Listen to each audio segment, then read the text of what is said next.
Yeah, and I know we've talked about this, but I feel like people who are listening might find it interesting.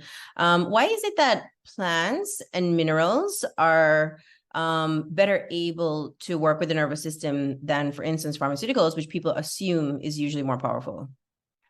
It's a really good question. A lot of it comes down to how broad acting these plant medicines and even minerals are. So a pharmaceutical targets one receptor and it targets it really, really well. It either blocks it or it hits it hard. And that's all. A clean drug should only have one molecular target. What this symphony of plants does is it broadly hits a lot of different receptors. It can also be, plant medicines can be very balancing. If something is low, it can act as an agonist to kind of bring that up. If something's high, it might weakly bind, a lot more weakly than an animal like hormone or something would. And so it will actually bring it down. So they have these unique adaptogenic properties and with affinities for different tissues, whether immune or hormonal or nervous system tonics, nervines, things like that. So, and also this idea of formulations or synergy amongst plant constituents.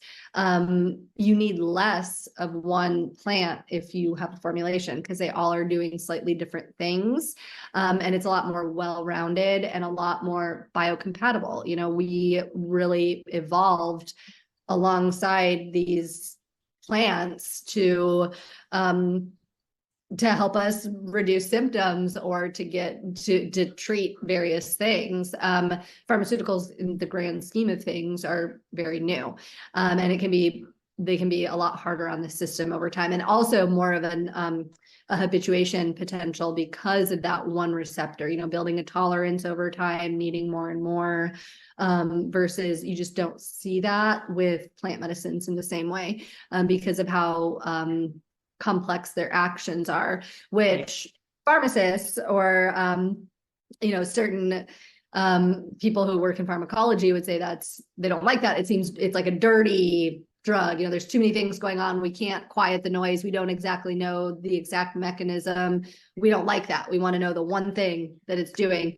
But that's also why these things work, because it's not always so simple. And again, that's where the side effect profile comes in, is when one receptor is being hammered. Right. Yeah. And that's also why it speaks to the addiction issue, because a lot of people, when choosing an option for pain,